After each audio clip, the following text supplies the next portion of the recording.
is a walking, talking, sometimes eating, sometimes drinking obsession. A man given to preoccupation with details and precision.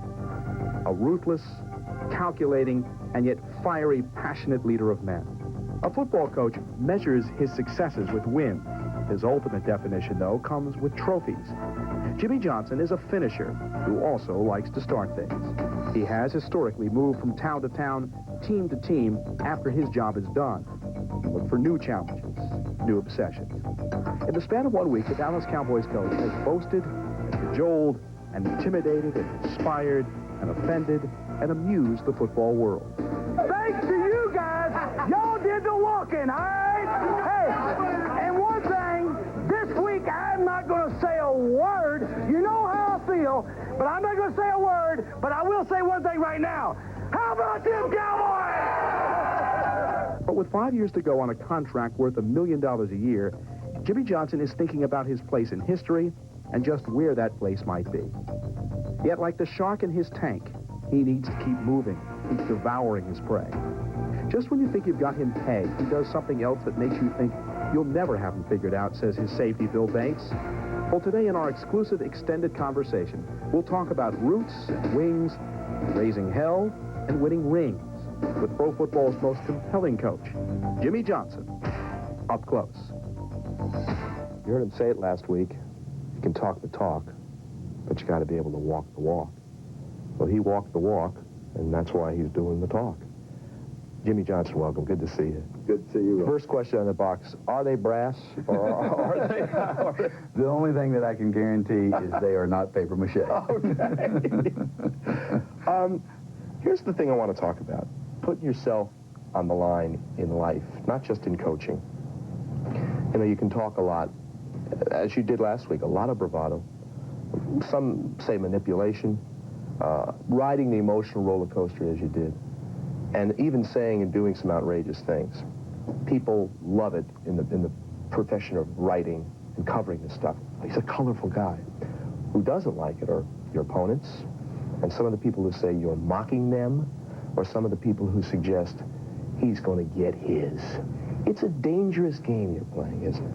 Well, I think it's dangerous when you try to cover yourself all the time.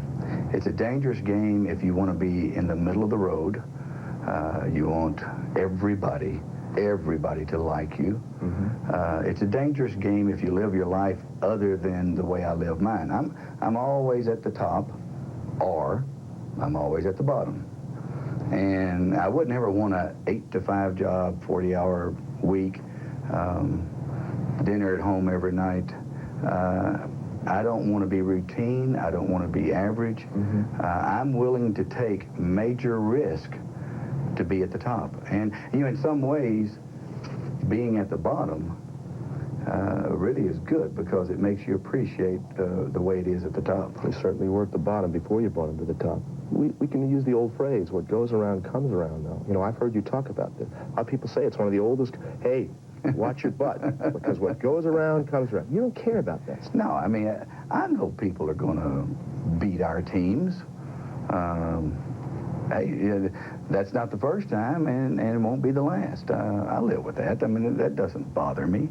Yeah, I think it's much easier said than done about the what goes around comes around. Mm-hmm. But how can you keep it going like this? This is an intense level. It's an obsessive level that you've not just done here, but before that Miami, and before that Oklahoma State, and before that Arkansas. This is a long run, a lot of stress on the mind and the soul. How long can you keep this up?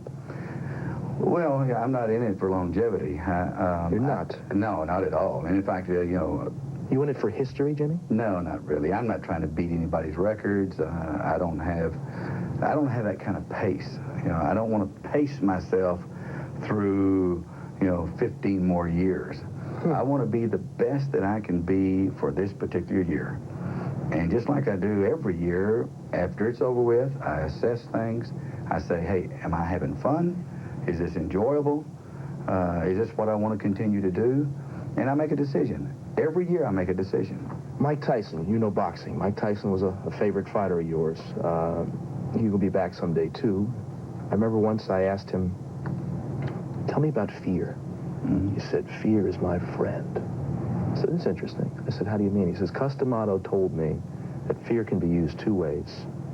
To your benefit, it can light a room and warm you. To your detriment, fear can burn you alive. How do you use fear? I think every now and then you have to have some fear in you just to motivate you. Do you? Yeah, well, without question. I guarantee you, after I made the statement prior to San Francisco, for a couple of days, my stomach churned. I felt like we were going to win. But what did I do? Maybe I bit off too much? Just that I've got to live with, did I affect this game in a negative way? As it turned out, our guys played fantastic, the best they've ever played. San Francisco probably didn't play as well as they can play. Do you think you intimidated, you personally, with your words, the 49ers? No, I don't think so. I mean, the 49ers are a class organization. They're a class team, extremely talented. But at the coin toss, they probably should have shaken our captain's hands. So something was on their mind other than playing football. You know, Jerry Rice shot one of your defensive secondary guys, the bird, before the game, instead when he extended his hand. He also said, I thought what Johnson said was asinine, but maybe he was right. He said it after the game. I mean, right there, that says it all. That maybe he was right. They actually thought that you, in fact, were right, that you, in pulling that off. Well, I think the biggest thing there is you really have to focus in on your team, your coach, your players, and that's what you listen to. If you start listening to others, and the opposing coach, a lot of times when he's talking to the media, he's talking to you. Right. When he's talking, it's not really to the reporter. And I think some people understand that you don't talk to the media, you talk through the media. You know what I never understood, though? College coaches are given the credit for being colorful. Lou Holtz, Joe Paterno, you know, Johnny Majors, all these personalities. It goes on and on. Barry Switzer. The pro coaches who've already proven that they can coach because they're in the pros, they're the tight guys. They're the ones with no personality. They're the guys who are the paramilitary. Don't say anything to rile your opponent. Let's put that stuff on the bulletin board. It should be the other way around, Jim. You know, I think professional coaching, and this is kind of what I saw when I first went into the NFL. First of all, it was a closed circle.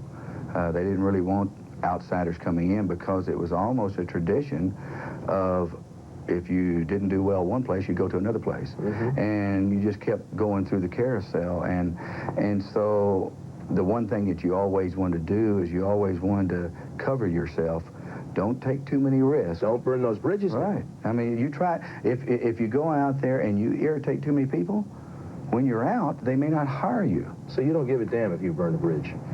All I want to do is win games, and I'll look for every single edge. Even if I will do the slightest little edge, even though the downside is large, if it's going to help me win. Do you hate losing more than you love winning? Yeah, no doubt about it. The two don't equate. You know, being 8-8, you know, that's not good. You know, and maybe it's 10-1. Because that one devastating loss burns in your mind a heck of a lot more than those 10 wins. After you lost to Buffalo this year, there was a clip of you on the podium, and you went, and it was like there was like a sadness in your soul. It was, oh boy, oh boy, oh boy. Well, it was frustrating. It was frustrating in that I knew that our guys had worked to get ready for the season. But like I told them, I said, mules work. We didn't work smart. You know, we didn't really focus in on our opponents because we were so distracted with Emmett not being there. Right. And really, I fell into that trap myself. I'm supposed to be the coach, and maybe I should have been more focused. But it was frustrating for me not to have Emmett there because he was such a key player to our football team. And at that podium, after that game, I was just what can I do? Well, mules work, but did you feel like a jackass? I guess it's a better question. I think a lot of people in the stands felt like I was a jackass. We'll come back with Jimmy Johnson in just a few moments. We're going to talk about control. Has he ever lost control? Has he ever lost control recently with his football team? The coach of the Dallas Cowboys, Jimmy Johnson, from Atlanta. After this. Up close is...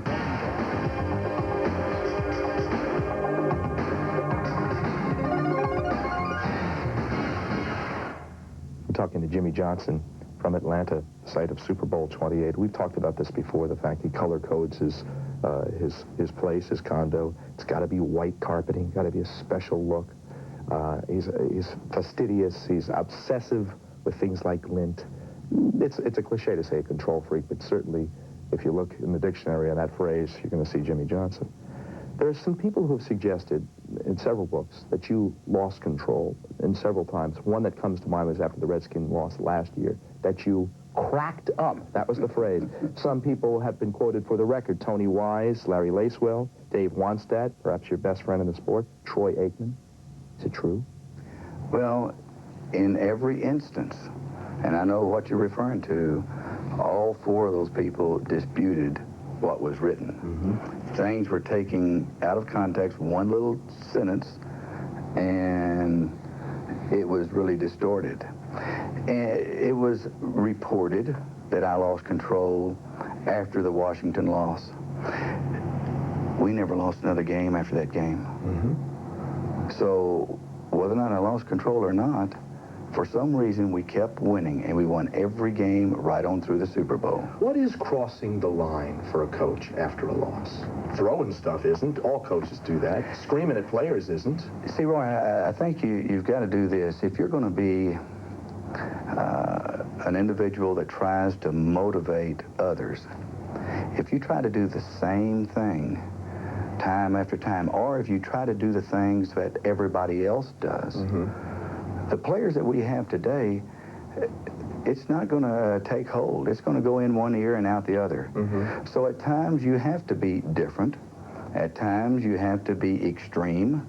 At times you have to be bizarre, in my opinion. Mm-hmm. Uneven, it seems like. We talked about this at the press conference yesterday. Don't treat players the same. Right. There's an old adage, treat everybody the same. That's BS for you. I treat every player differently. Different. Every one of them differently. Now, go into that because we talked about it yesterday at the press conference, how a marginal player, if he falls asleep, running through plays and stuff, meeting, he falls asleep, gone. Troy Aikman falls asleep, hey, Troy, don't do it again. Yeah, I mean, and our players understand that's the way I operate. Perfect example, Eric Williams missed the bus going to the media press day for the Super Bowl. I had a team meeting. I got on to him. He's going to have a major fine. And I told the players, I said, because he's such a good player, it's not going to be as big a fine, and I'm not going to be as drastic with him as what I would otherwise. Not just a good player, hard worker. Mm-hmm. The harder they work, the better performer they are, the higher they are up on the scale. Do you think you lack compassion? Are you a cold man when it comes to tough decisions? I think the decisions are made without compassion. I think there's feeling there. There's compassion. I may have to release one of the nicest players on our team. I have feeling for him. I may have a tear in my eye, but I'm going to make that decision because it makes us a better football team. When Leon made the play, I'm not going to get into it at length, but when he did, were you angry? Were you infuriated? I mean, this cost you a football game. You're a control man, and this is a player who knows the rules, and it's out of control. I was sick, but I wasn't as sick as Leon. I went into the training room, and he's crying his eyes out. And here's a guy that's very shy, very nervous about working with the media, nervous around people he doesn't know, but an outstanding player, an outstanding worker. And he was devastated. I told him, I said, Leon, everything's going to be fine. And then I told him the next day, I said, as long as I'm a coach of the Cowboys, you're going to be a Dallas Cowboy. So you don't ever have to worry about being away from here. You made a mistake, but hey, a game is made up with so many mistakes, and that one mistake is not the only reason we lost the game. It's an old saying that the toughest thing about coaching is knowing when to pat somebody in the back and kick him in the butt. We'll come back more with Jimmy Johnson from Atlanta after this.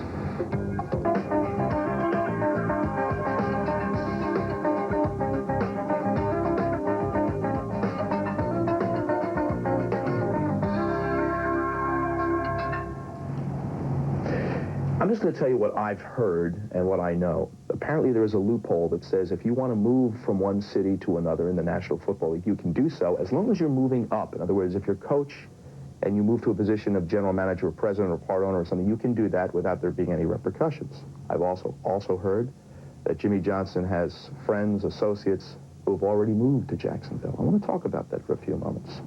I don't expect you to tell me you're moving right here on this television show, but you've already said you've been intrigued by the possibility. Have you spoken to the Jacksonville people personally? Well, I called Wayne Weaver and I recommended some people, Bob Ackles, Norv Turner as the coach, Brenda Bushell, who's a close friend of mine, to the organization. And we had some philosophical discussions, but had nothing along the line of me being there. And it was more of a recommendation of other people. Now, I said that I was intrigued. I was really more in a sense of this, you know, the standard answer is, no, I'm only looking toward this game. I'm not going to look further than that, et cetera, et cetera, et cetera. Right. You know, the reality, you know, people look at their options. People look and say, hey, is this going to be something that helps my career? Is this something going to be significantly better? That's the reality. That may not happen. Jerry didn't even like the fact that you said you were intrigued. He said, you tell somebody you're not interested in this real world, and that's the end of it. So you didn't say that you weren't interested. You tell somebody you're not interested if you own the Dallas Cowboys and you're a multi-millionaire. If you work for a living, the reality of it is, if you work for a living, you look at what options you have. Now, here's the other points. You can play with it any way you want, be political if you want, but I don't think you are very political about this. Jimmy and Jerry begrudge each other. They respect each other, especially as a businessman, but they don't really like each other, or they're not particularly affectionate with each other. On top of that, every real decision that's made is Jerry's decision. Jimmy's got to make the decisions, and because of that, he's going to go where he can make his own decisions. I don't think that's real. You know, Jerry totally handles the business part. I do the football. Now, what about when Jerry said to Vanity Fair this year, I could coach this football team? I'm not making this up. He said that I could coach this football. How did that make you feel? I laughed. Okay. But did it make you angry? No, not at all, because I've come to know Jerry better than I ever did. And I respect Jerry, and we have a good relation. I think we've got the best working relationship there is in the league. So you're staying a Dallas Cowboy. Is that what you're telling me? In all probability, but realistically, again, I look at every year as a new year, and I assess things at the end of the year. Talking to Jimmy Johnson, Super Bowl 28 in Atlanta. Quick thoughts, the following. Will, why is yours stronger than most, if not everybody, in this business? I think because I focus it in. It's like a rifle and not a shotgun. I don't look at a lot of things, and a lot of things are really not real important to me, but some things are very important. Swimming with sharks is the old saying. You haven't well, you may have been swimming with some sharks, but I know you were swimming in an aquarium in Dallas with stingrays. And sharks. And sharks. What was that like? I enjoyed it. I love the water. I love the tropical fish. It brings back memories of the Bahamas and South Florida. And is there something metaphoric about it, though, for you? Yeah. You know, actually, the scuba diving in particular, you just float, and it's almost like you're on a high of some sort, and it really is a great, relaxing feeling. Besides talent, why is Emmitt Smith the man? Besides talent. Fantastic pride. Tremendous competitor. You know, his pride is such that he wants to be the very, very best. And Troy Aikman, $55 million. Some people say you guys got off light because you front-loaded all his money. So it's a hell of a deal for the Cowboys. Well, I'm not much of a financial man, but I know that Troy Aikman, Emmitt Smith, Michael Irvin, the best I've ever seen at those three positions. Noel Walsh win 3 Super Bowls. No one's ever won 3 in a row. We're not saying it's going to happen for you. But that part of it, you said before you don't care that much about history. But that part of it, to do something that no one else has done, is that significant to you? Not really. Not if I'm not going. Only if I'm going to be happy doing it. The most important thing for me is to enjoy what I'm doing, and the records. You know, whoever has a record, it's going to be broken by someone, and I don't have a burning desire to break anybody's records. Last point. A lot of people say, you know, we talk a lot of time with Jimmy Johnson. We talk about, we reanalyze this stuff over and over again, coaches and teams and football and Super Bowl. I mean, it's just a game. It's just a sport. How important really are these people? Well, obviously, teachers important, firemen important, all these people in our lives are more important. But why is coaching, and why is coaching the Dallas Cowboys a vital job? Why do you think it's a very important thing to do?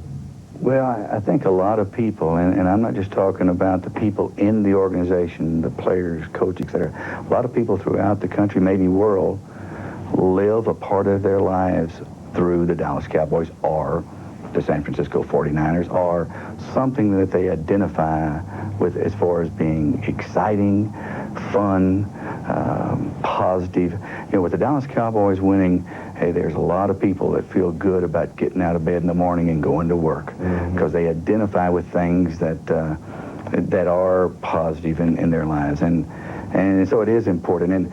And as far as it being a game, you know, don't tell those kids, or players, or coaches, or anybody that identifies with the Cowboys, don't tell them it's a game when you've had a devastating loss and you're crying your eyes out. It's more than a game. He is the brass, in a matter of speaking. Jimmy Johnson, best of luck to you for all future endeavors. It was great talking to you in Atlanta. Appreciate it, Roy. We'll come back with more after this.